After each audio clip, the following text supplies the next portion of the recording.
Shop कामुड़े अजणा व्यक्ति मृत्यु घटनार प्रकाश जे गतकाली जड़े व्यक्ति जहाँकर परिचय एपर्यंत मिल पारि नहीं से जड़े राजमिस्त्री बोली विशेष सूत्रु जमापड़ी।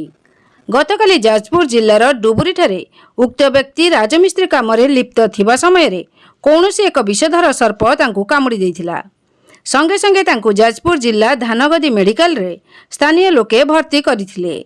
हेले डाक्तर उक्त व्यक्तिर नाम पचारिथिले मध्य से निजर नाम को रुद्ध कंठरे कहिथिले जे ना रवींद्र दास, बयस 55 वर्ष और घर ओस्तपुर कि ओस्तरपुर एमिति खने खने कहवा भितरे तांकर मृत्यु हो जाइथिला।